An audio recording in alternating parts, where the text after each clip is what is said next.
Esta es La Voz del Pensionado. La Voz del Pensionado. Programa institucional de la Asociación Nacional de Educadores Pensionados ANEP. Coordinación Nacional José Arnulfo Bayona. Coordinación Regional Gilberto Ospina Marroquín, presidente de la ANEP Antioquia. La Voz del Pensionado, todos los miércoles a las 7:30 de la noche por su emisora virtual www.educacionaldia.com.co y por YouTube en el canal Educación al Día. La Voz del Pensionado es la voz de los maestros que no tienen voz. La lucha no se jubila. Bienvenidos a La Voz del Pensionado. WhatsApp 310-851-4893.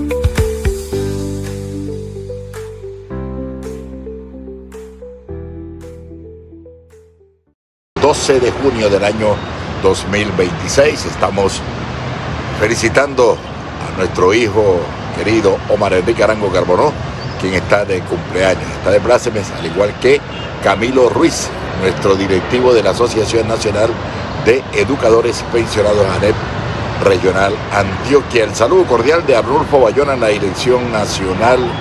Arnulfo es el fiscal de la ANEP a nivel de Colombia. El saludo de Gilberto Ospina Marroquín, presidente de la Junta Directiva de la ANEP Antioquia y secretario de Comunicaciones en la ANEP Nacional. El saludo también de Fabián Henao Carbona, el ingeniero de sonidos de la emisora virtual educacionaldia.com.co y del programa La Voz del Pensionado. Y el abrazo, como siempre, fraternal en este 12 de junio, ya próximo a ir a las elecciones, a elegir al presidente de Colombia, quien será con toda seguridad Iván Cepeda Castro, y la vicepresidenta Aida Quilcue. Omar Arango Jiménez, secretario de Comunicaciones en la ANEP Antioquia.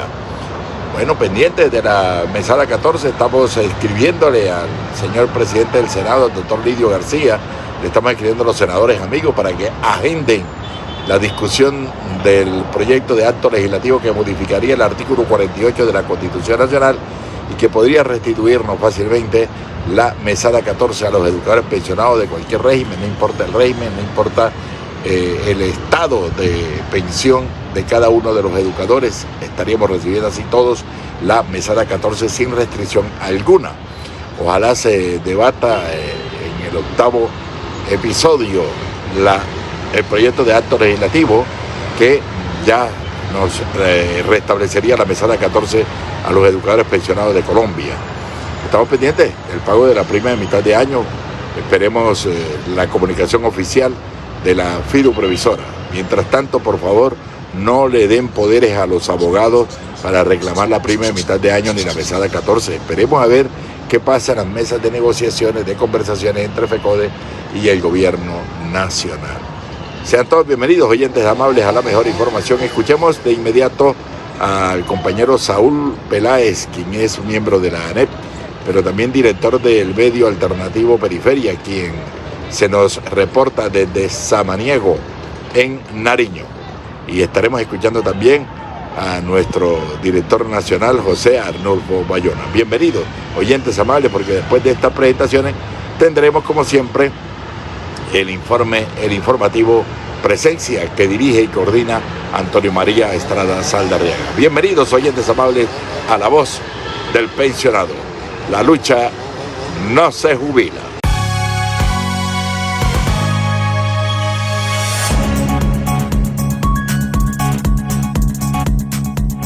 Hola a todos, muy buenos días para La Voz del Pensionado. Me encuentro en este momento en el Parque Sol Andino del municipio de Samaniego, departamento de Nariño, a horas previas al inicio del evento cultural y artístico Ruby Santander Erazo. Les cuento desde acá, en calidad de pensionado perteneciente a la ANEP Antioquia, a la Asociación Nacional de Maestros Jubilados ANMAJU, al Movimiento Nacional de Pensionados de Colombia Monpeco y a la Veeduría de Derechos Humanos Fundación Árbol Fuente de Vida. Les cuento por qué es tan lesivo votar por Abelardo de la Espriella. Por una sencilla razón: él, aparte de ser ciudadano colombiano, es ciudadano italiano y ciudadano norteamericano. Es decir, Abelardo de la Espriella, al obtener la nacionalidad de los Estados Unidos, juró lealtad por todo lo que fuese en beneficio de los Estados Unidos de Norteamérica. Es decir, de llegar a la presidencia de la República de Colombia, no va a tener ninguna lealtad con ningún habitante del pueblo colombiano. Y desde aquí del municipio de Samaniego, departamento de Nariño, tenemos que contarle que tampoco va a tener lealtad con el arte, la cultura, la educación, la recreación y el deporte colombiano. A él no le interesa esa clase de lealtades. Al que sí le interesa esa clase de lealtades es a nuestro candidato Iván Cepeda Castro. Por eso tengo detrás mío el aviso del pacto histórico de la sede de Samaniego aquí en el departamento de Nariño, y los invito a ustedes desde este municipio que queda a casi 3 horas de San Juan de Pasto, que voten por Iván Cepeda, porque él va a mantener la integridad de la nación colombiana y del pueblo colombiano, y va a tenerle lealtad al arte, la cultura, la educación, la recreación y el deporte. Con ustedes los ha acompañado Saúl Ignacio Peláez Arango desde acá del municipio de Samaniego en el departamento de Nariño. Muchas gracias y un abrazo para todos ustedes.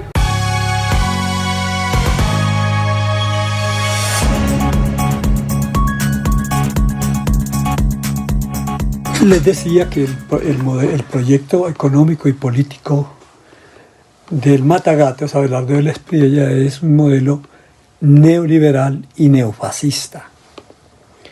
Neoliberal porque pretende disminuir el tamaño del Estado, adelgazar el gasto público. Adelgazar el gasto público es, como diría yo, como invertir menos en el funcionamiento de las instituciones del Estado.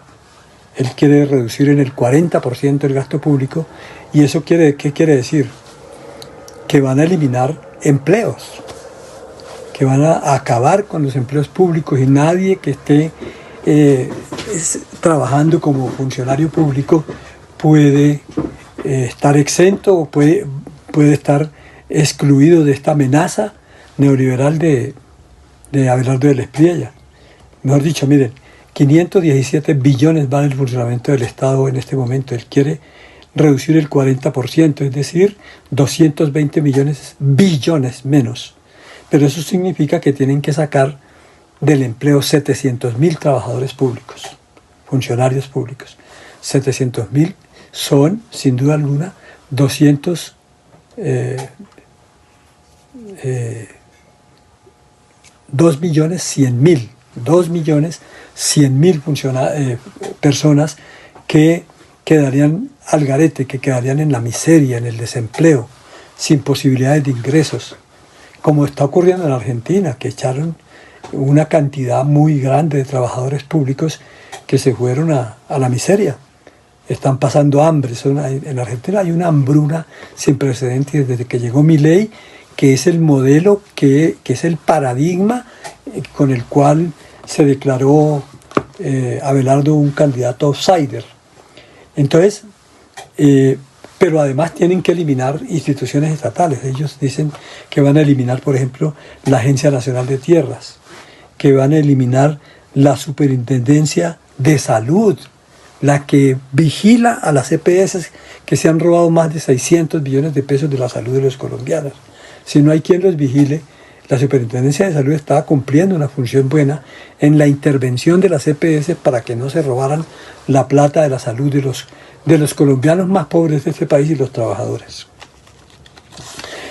Pretende eliminar la Superintendencia de Industria y Comercio para que el comercio no se regule. Ellos siempre han dicho que el mercado se autorregula, y eso no es cierto. Si no hay instituciones del Estado que controlen los precios y todo eso, pues la inflación va a ser más grande. Entonces, si eliminan la Superintendencia de Servicios Públicos, pues van a dejar a la libre explotación del mercado al comercio, a la industria, etcétera, etcétera. Van a eliminar la UNGRD, que es la que atiende los desastres. Ahí hubo un caso de corrupción en el gobierno de Petro, pero el más grande caso de corrupción fue en el gobierno de Duque, que incluso participó en eso, senadores y todo eso, y la mamá de Duque está cuestionada por haber hecho parte del saqueo a la UNGRD. Entonces no es un problema de ahora, ese es un problema desde que se creó esa entidad. Van a eliminar la superintendencia de subsidio familiar, es decir, van a volver las cajas de compensación a entidades privadas, van a eliminar el IMPEC, van a eliminar la superintendencia de economía solidaria para que las cooperativas no tengan ningún control y se vuelvan como bancos privados. Eso es eso sería un error. Van a eliminar el IMPEC, que es el que cuida a los presos. Los vigilantes de las cárceles pasarían a ser reemplazados por contratados por empresas privadas con menos salario y más pobreza. Van a eliminar el Instituto Geográfico Agustín Codazzi, la Autoridad Nacional de Licencias Ambientales, imagínense ustedes. Es decir, que ahora van a explotar los recursos naturales, la minería, todo esto, el petróleo, el carbón, etcétera, sin ningún control. Y van a conceder en donde, acuérdense que este señor dijo que iba a llevar a la práctica, a adoptar como método de extracción de petróleo el fracking, es decir, ese que está acabando con el subsuelo en los Estados Unidos, que produce grandes desastres, que envenena las aguas, que imaginen ustedes el fracking en la ribera del río Magdalena, nos quedamos sin vegetación, sin riqueza ictiológica, sin animales, y con esos territorios acabados como acabaron con la explotación del carbón en el territorio de La Guajira. Eso es lo que nos espera. Quieren eliminar la Superintendencia de Servicios Públicos. Miren ustedes que hoy, con la superintendencia y todo controlando, los precios de la energía, del agua, de los servicios públicos están por las nubes. Ya hoy un trabajador o un pobre que no tiene ingresos no sabe si comer o pagar los servicios públicos. Pues vamos a caer en peores condiciones si este señor gana. Van a eliminar la imprenta nacional, que es la que está haciendo los pasaportes hoy, porque esa empresa se la habían entregado también a los hermanos Bautista, dueños de la empresa Thomas Gregg & Sons, y ahora van a hacer eso, van a eliminar la imprenta nacional para que los de Thomas Gregg & Sons sigan acumulando sus ganancias y financiando sus campañas electorales. Van a eliminar el Fondo Mixto de Cinematografía, es decir, van a joder la industria cinematográfica nacional. Eso ya se va a acabar, la producción de cine y todo ese tipo de cosas en Colombia, que había avanzado muy bien. Van a eliminar la Corporación Nacional para el Desarrollo de la Microempresa. Esto es ya el acabose, es decir, ustedes saben que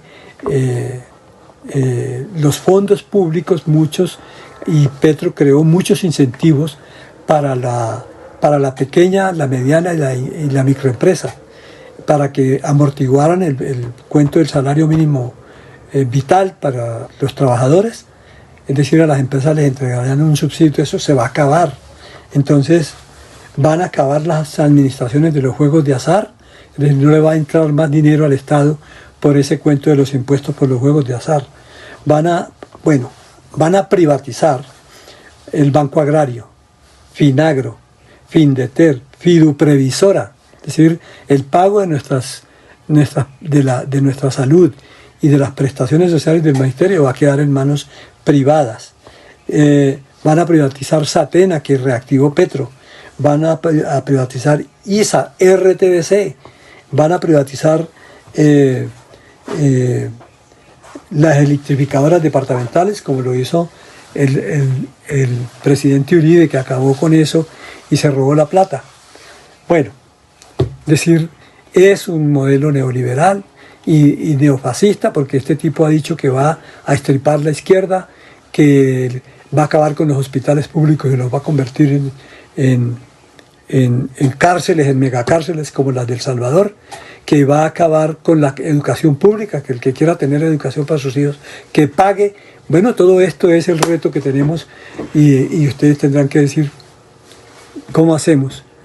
Si el pueblo vota por Abelardo, entramos en esa desgracia en que se encuentra Argentina, que hoy ha eliminado más de 30.000 empresas, han quebrado, y la pobreza es tal que el Congreso ha tenido que aprobar la venta de carne de burro para los pobres. Allá los tienen comiendo carne de burro. Si ustedes quieren comer carne de burro o que quieren llegar a comer carne de burro, voten por Abelardo. De verdad, esto es una cosa impresionante, que la gente no entienda lo que está pasando. Y finalmente quiero saludar la irrupción, la disrupción en el escenario político de los estudiantes de las universidades públicas en Bogotá, la Universidad Nacional, en Caldas, en el Magdalena, en Santa Marta, en Barranquilla, en Popayán, en Pasto, en casi todas las partes en donde hay universidades públicas, donde han entrado 400.000 jóvenes a estudiar de manera gratuita, se han movilizado, se han pellizcado porque no quieren permitir que se les elimine esa posibilidad, porque van a privatizar la educación, van a eliminar el plan de alimentación escolar. Imagínense ustedes esto, que fue una gran conquista de los pobres.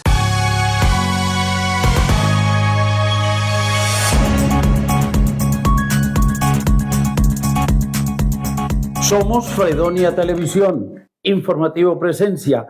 Estrado Comunicaciones les presenta, como ya es costumbre, su tradicional noticiero, este magazine que semana a semana está llegando hasta sus negocios, sus hogares y sus corazones. Hoy estamos en la emisión número 942, que corresponde a junio 11, 12 y 13. Somos el noticiero alternativo que trabaja por el desarrollo y el progreso de nuestro distrito municipal. Trabajamos con mucho cariño por nuestro suroeste del alma, aún con todos sus problemas y esperando que nos mejoren cada día las vías. Queremos a Antioquia la Grande, que viva nuestro país y como habitantes del mundo, expectantes con todo lo que pasa en el medio ambiente. Para toda la comunidad tendremos las noticias generales, históricas, económicas, deportivas, políticas, de la salud, todas siempre con el criterio de que el comentario es libre y la información es sagrada. Bienvenidos a ese que es el informativo de la verdad y por la verdad. Presencia es el noticiero ágil y dinámico que merece verse y comentarse, opine. Esto es de ustedes también. Amigo comerciante, anuncie con nosotros y juntos le apuntaremos a sus mejores dividendos en la empresa o en su negocio. Para la tarea informativa de la fecha tenemos que agradecer el apoyo periodístico desde la ciudad de Medellín de don Omar Arango Jiménez en Educación al Día. Igualmente la subdirección administrativa de Elsie Estrada y de David Salazar.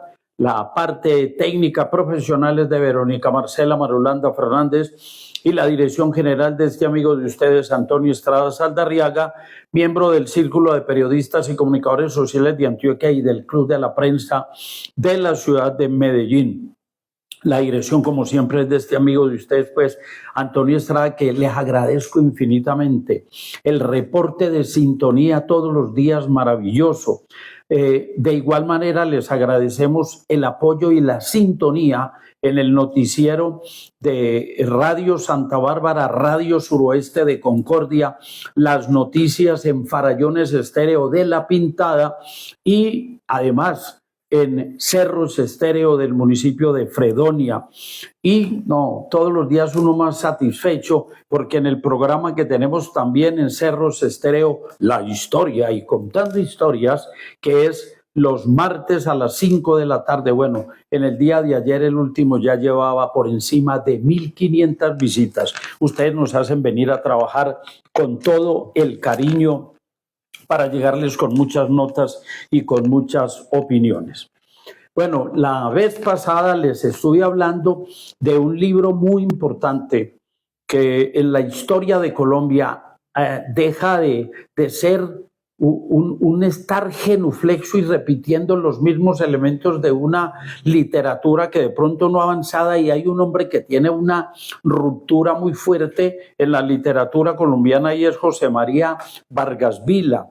Él escribió un libro que se llama Ante los bárbaros. Y hoy es una situación de lo que pasa en el mundo. Este libro, con más de 100 años de haberse entregado a la comunidad intelectual, hoy sigue teniendo toda la vigencia, porque no es justo que haya países que se crean dueños del mundo, situaciones de guerra tan desafortunados como los de hoy.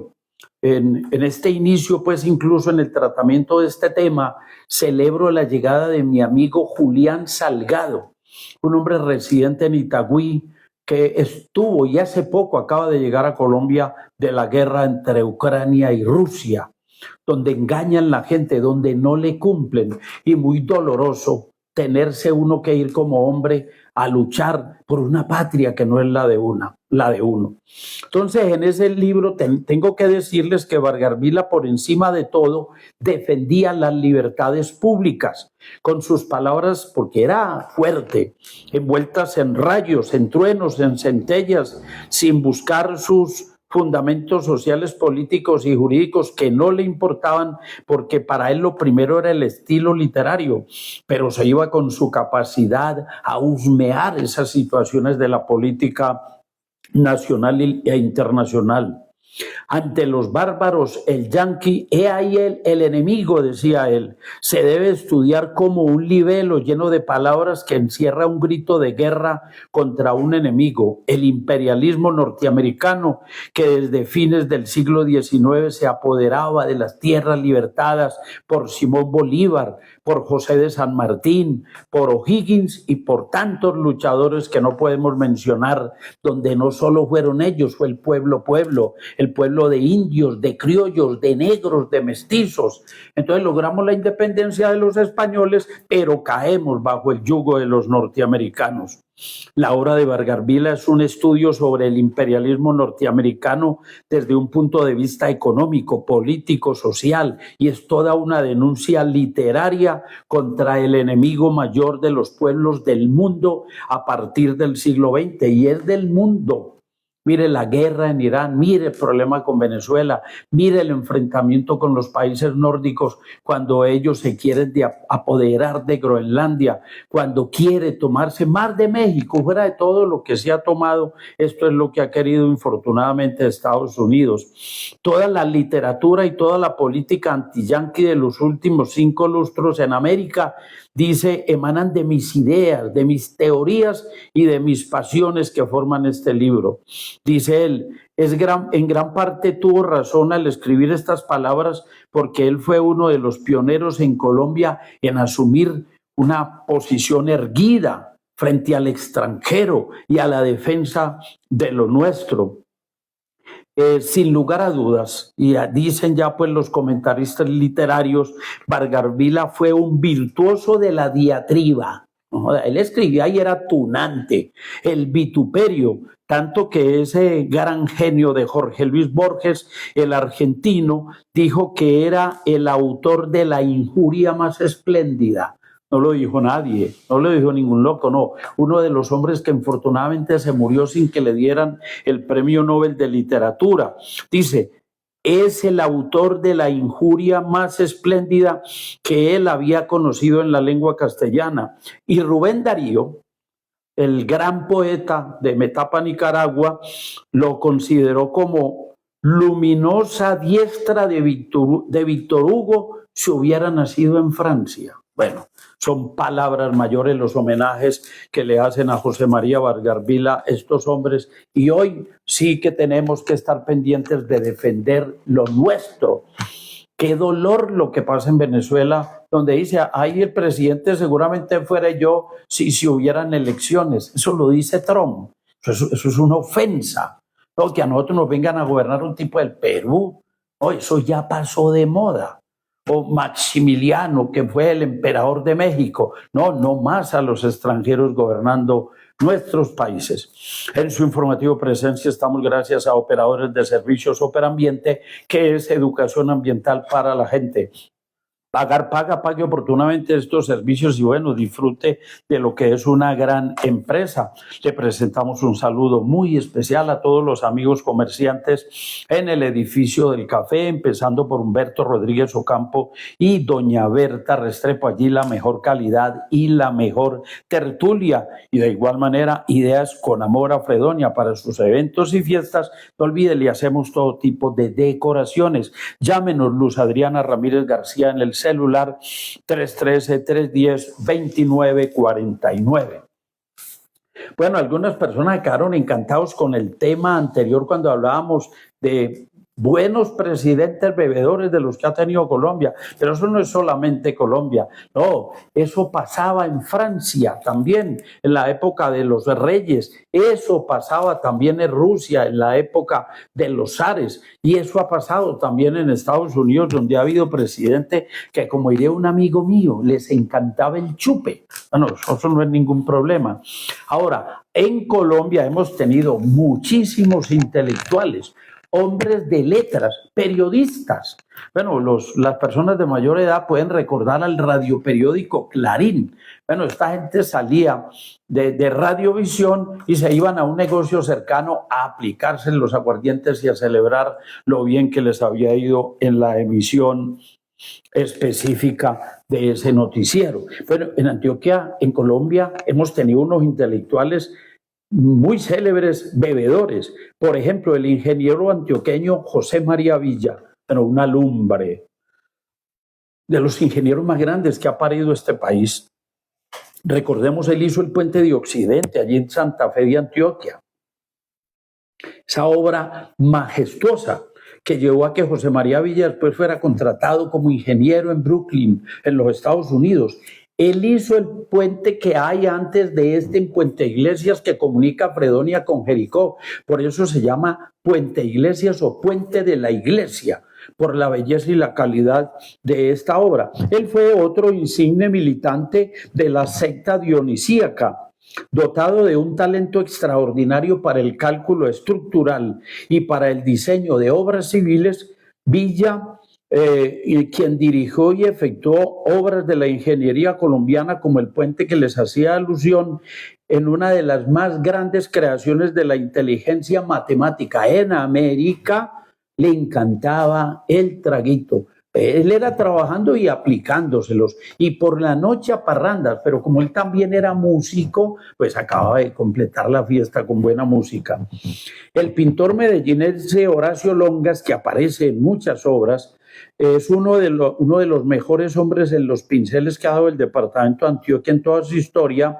Fue igualmente un fervoroso y compulsivo bebedor, amante de la bohemia literaria, no de los que tomaban para maldecir, para crear problemas y para pelear, no, para ser, como lo era él, y lo escribe Acrón, un conversador de altos quilates. Era donde se creaba pues la literatura a través del guarito, del ron, de cualquiera de los licores.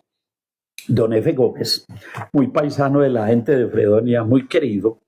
El maestro Francisco Nacianceno Gómez Escobar y Gregorio Gutiérrez González, eximios escritores antioqueños, fueron personajes que en su época pasaron y sufrieron los rigores del guayabo negro, tal como se denomina uno de los cuentos más célebres de la narrativa paisa, autoría del primer mencionado, bien sea de Don F.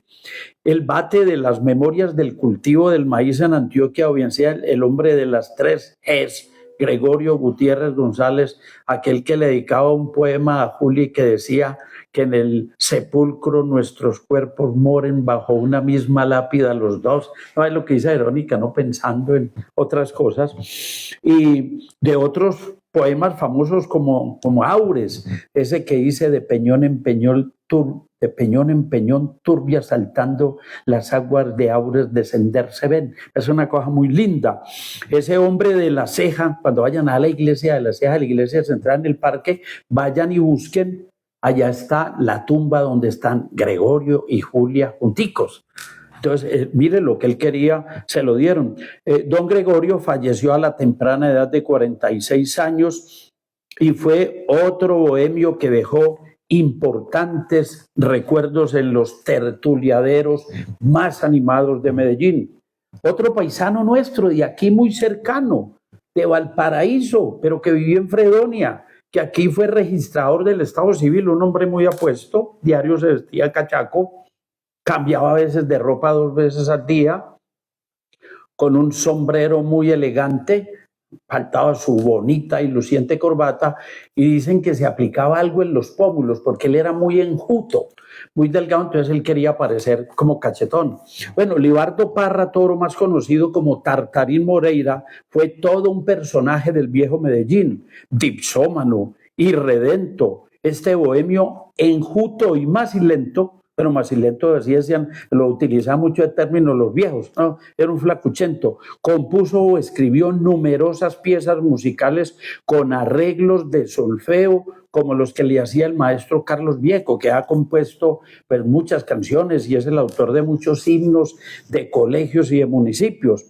Vestido al estilo Ángel Montoya, Tartarín lucía siempre un florido corbatín, un sombrero de alto vuelo y así todo un gentleman se internaba por los sórdidos recovecos del antiguo Guayaquil, en donde era la figura central de innumerables cafetines. Recordemos que Guayaquil era el sitio donde llegaban los trenes, donde estaban prostíbulos de todas las categorías y donde pararon muchos ciudadanos. Allí estuvo nuestro muy querido paisano también, don Rodrigo Arenas Betancourt, se amañaba mucho allá viendo aquellas niñas preciosas.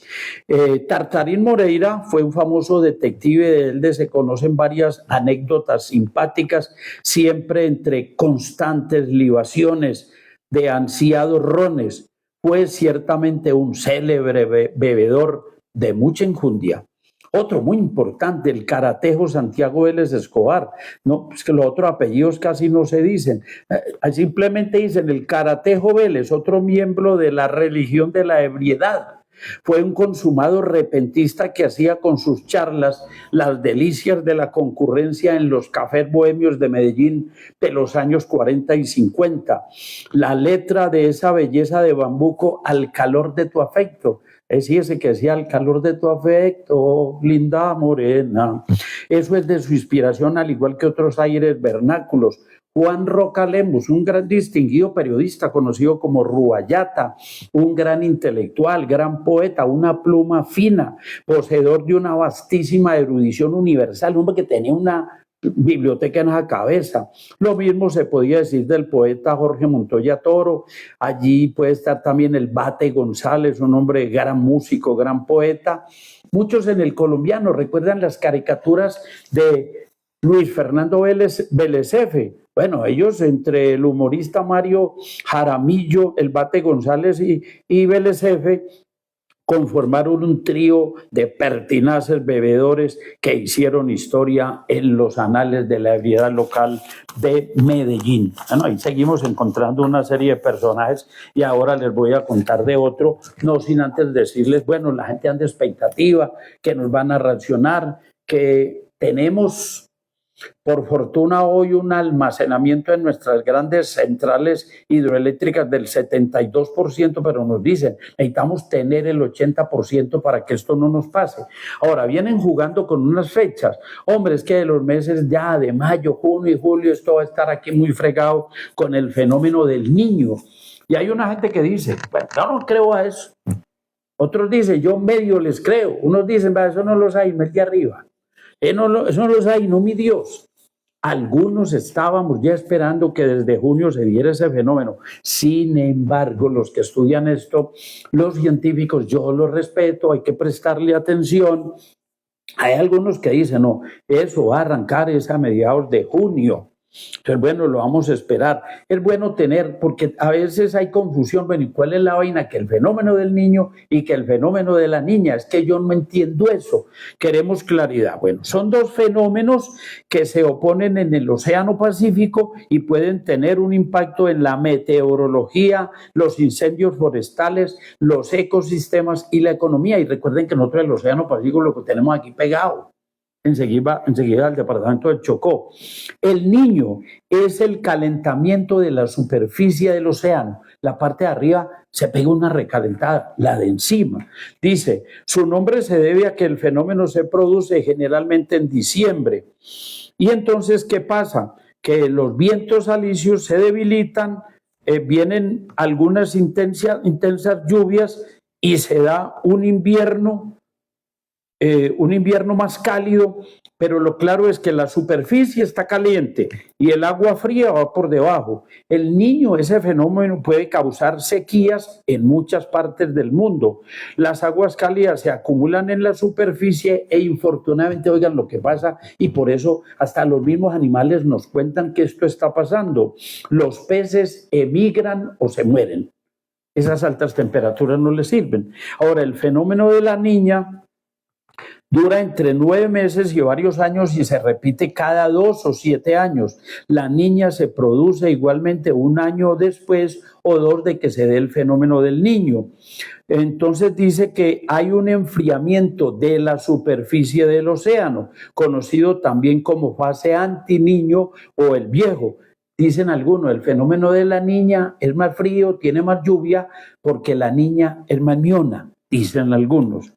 Bueno, entonces eso pasa con otros fenómenos, seguimos expectantes y vamos a ver qué ocurre. Vamos a pensar a ver entonces y que si llega no sea demasiado riguroso y que hayamos tenido la oportunidad de aprovechar estas lluvias para que no tengamos muchas dificultades.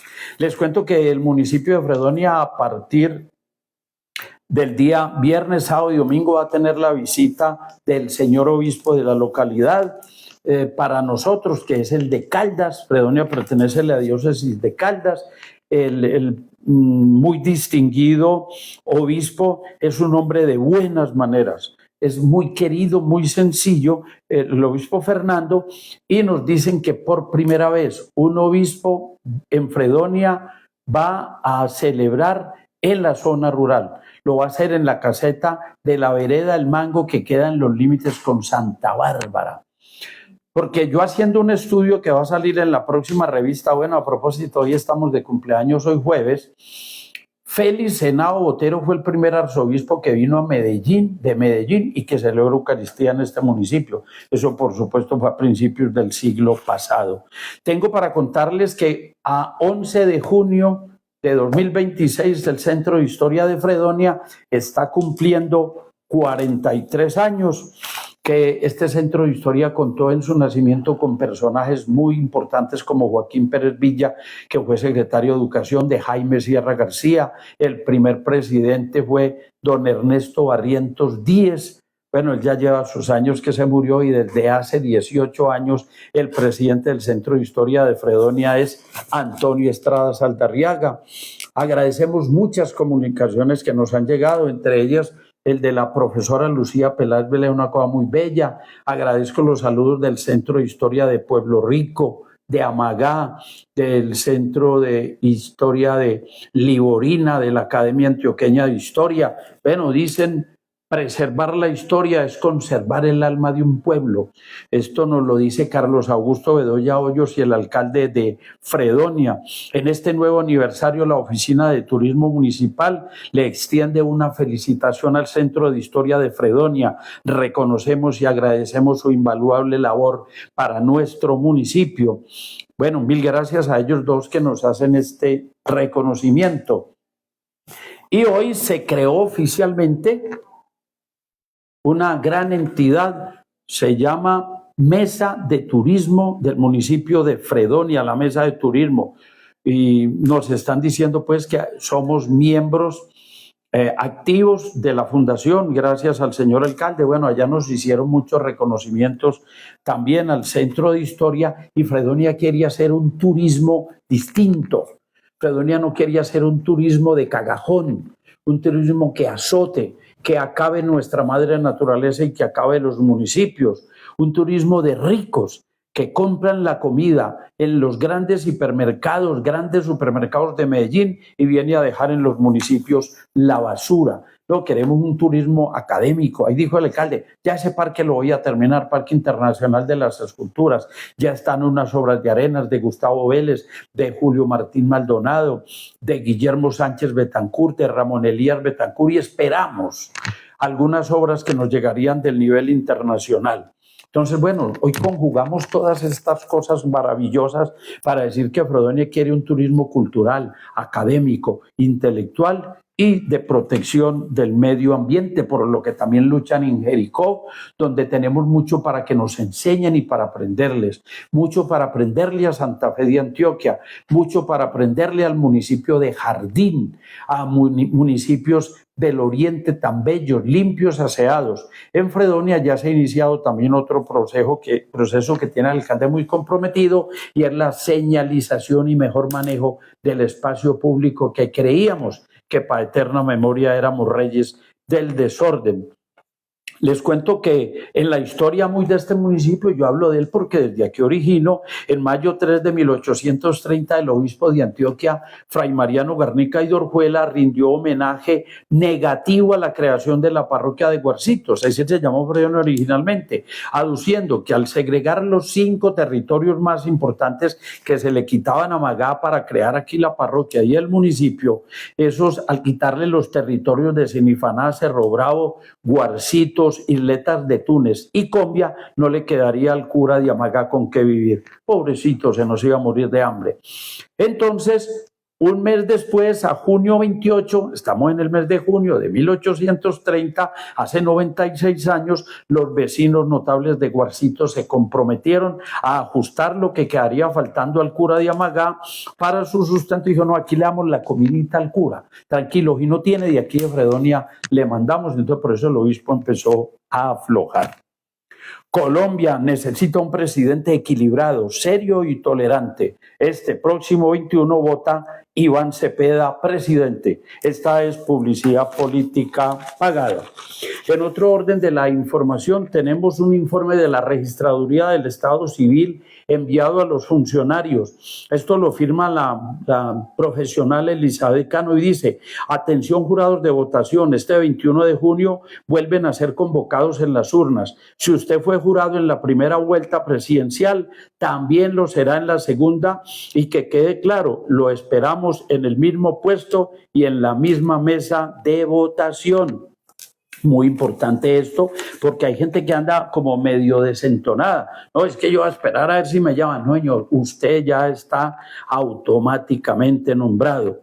Una buena información económica: la venta de carros nuevos creció en nuestro departamento en un 43% en mayo, y la de eléctricos se disparó en un 25%. Esto es una muestra clara de la dinámica económica centrada pues en el transporte, y que nos parece muy lindo.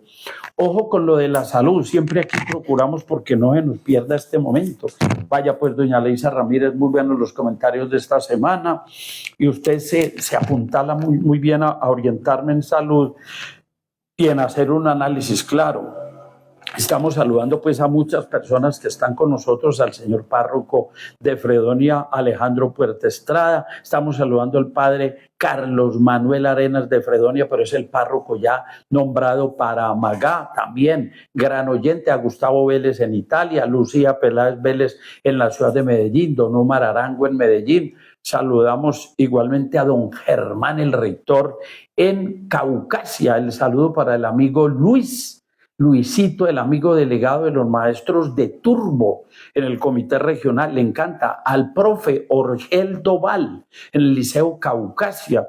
Gracias igualmente al profesor Zapata, profesor Zapata de Marsella, también. Conrado Zapata, un gran oyente. Gracias pues doña Leisa, don Nelson Villegas, don Nelson Vélez, toda esa gente que está pendiente de nosotros, al doctor Iván de J. Guzmán, todos ellos escuchando.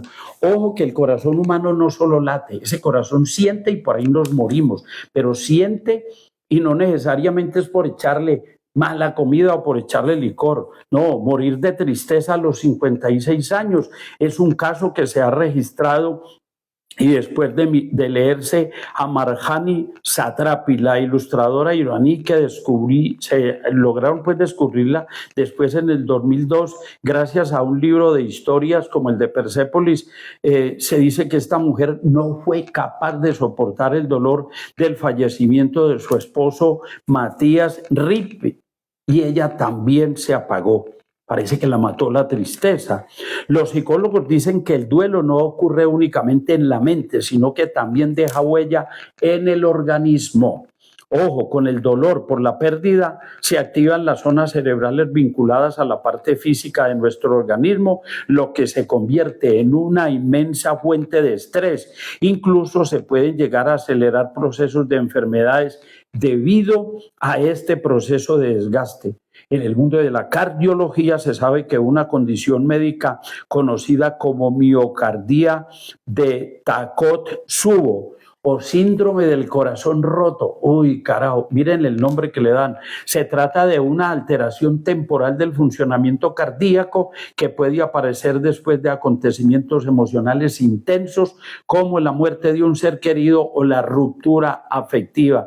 Alguien decía que en una vieja canción que dice que de amor nadie se muere. Mire que los psicólogos ya están diciendo otra cosa y los cardiólogos también. Bueno, entonces toca que la gente se equilibre y que haya más esperanza y no desesperanza y una tristeza tan profunda. Bueno, les iba a hablar de otro hombre, gran bebedor. En julio está cumpliendo 100 años de su nacimiento y es ese monstruo de la administración pública, Diego Calle Restrepo, gran bebedor. Aquel que hablaba de mi querido amigo Luis hace 6 meses cumplidos, que aquí en Estados Unidos suspiro por un anís, pues en este gran país, por espantosa ironía, cualquier cosa se hallaría que la fantasía invente, pero un trago de aguardiente nunca se conseguiría.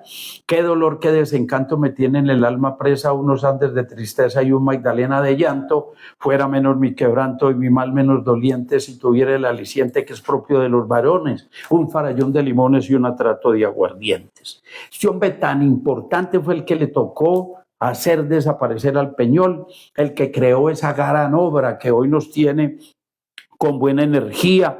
Era un hombre que dicen llevó el desarrollo de la construcción de la más grande obra hidráulica del país a media caña. O dicen que él mantenía una caja de aguardientes debajo del escritorio, que fue muy valorado por hombres importantes, y es donde se dice que el expresidente Mariano Ospina Pérez lo propuso para que fuera el gerente del Banco de la República, y Hernando Agudelo Villa, un político liberal muy importante, muy cerebral, lo llegó a postular como candidato a la presidencia de la República. Era un hombre de una proyección presidencial. Y Calle Restrepo, pues, porque dijeron, este tipo tiene un problema, que le gusta mucho el licorcito. Y dice, ¿qué has hecho? ¿Qué he hecho yo? Trabajar y beber, porque las dos cosas las hago yo. Por deber me tomo un trago y trabajo por placer. Entonces, hombre, infortunadamente, en mármol debieran de estar en las entradas de todas las oficinas públicas de Antioquia grabadas unas palabras que él decía. Miren una cosa tan bella. Le decía, regañando a los empleados les decía, si metemos la pata, metamos la pata, pero nunca metamos la mano, no es roben la plata. Miren, esto que era importante que lo tuviéramos en cuenta hoy, cuando hay tanto chanchullero y tanto tramposo que se lleva la plata del pueblo. Por esas palabras y la práctica de este país ejemplar, vale la pena brindar arriba, al centro y para adentro, como él se los tomaba tan deliciosos. Bueno, se nos está cumpliendo el tiempo. Quiero ya cerrar con estas últimas notas en honor a operadores de servicios Operambiente, que es educación ambiental para la gente. Quiero decirles que Filipinas abre mercado a carne bovina de este país, de que a nosotros no nos encierra nadie, no nos para nadie. El gobierno de Filipinas autorizó la importación de carne bovina de 11 plantas de beneficio aprobadas en Colombia por el INVIMA. Bueno, se abrió un mercado en el Asia muy importante. Qué bueno que nos permitieran ver, que la gente de la cultura nos trajera un documental muy bello que se llama Las Nómadas del Café. Bueno, ustedes se acuerdan tal vez de hombres y en nuestras casas, en nuestros pueblos, decían, güey, ¿qué? Fulanito de tal, Rodrigo se fue de la casa, se fue para el valle. Casi todos decían que se iban para el valle. No, ¿para dónde fue, muchacho? Se fue a recorrer. Le decían, muchacho, está recorriendo. Y se fue para el valle, quedó para el valle. Estaban allí en Risaralda, del departamento de Caldas, en el Quindío. No alcanzaban a llegar, se iban a coger café. Ahora, había algunos que sí hacían esa travesía más complicada. Se iban y cogían la cosecha de café en Caldas. Iban al valle, iban al Tolima a coger la cosecha de algodón y después iban a coger café nada más ni nada menos que a la Sierra Nevada de Santa Marta. Entonces, en los últimos meses, en algunas salas del país se están proyectando algo muy lindo en el cine que se llama Las Nómadas del Café.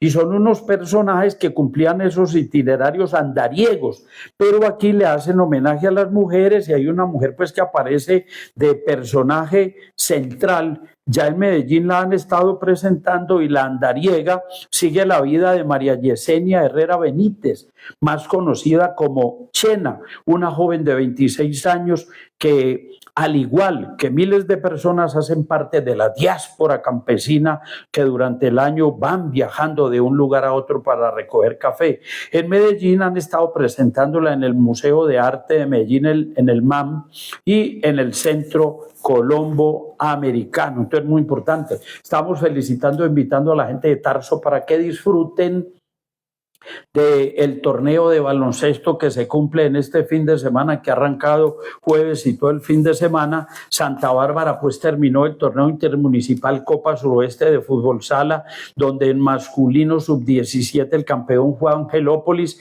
en sub-17 femenino fue Santa Bárbara, en el masculino mayores fue Urrao, en el femenino mayores fue Fredonia, que le ganó al municipio de Santa Bárbara. Bueno, yo quería hablarles de los viejos goleadores ahora que estamos en Copa Mundo. Solo les decimos que en la primera Copa Mundo y en la que estuvo Colombia en Chile, y que Colombia empató 4-4 con la selección de Rusia, no era Unión Soviética, era Rusia en esa época,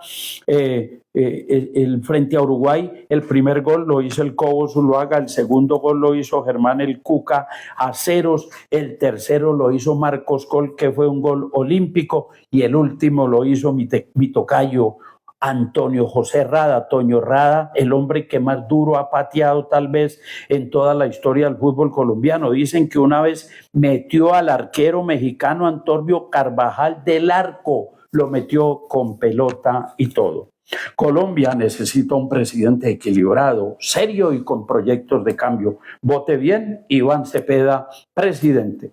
Bueno, y así llegamos a la parte final. Esta es publicidad política pagada. Así llegamos a la parte final de una emisión más de Presencia, al informativo que le gusta a la gente, agradeciendo el trabajo de cámaras de Verónica Marcela Marulanda Fernández. Antonio Estrada Saldarriaga les dice que tengan la mejor de las noches, felices sueños, que disfruten también del puente festivo.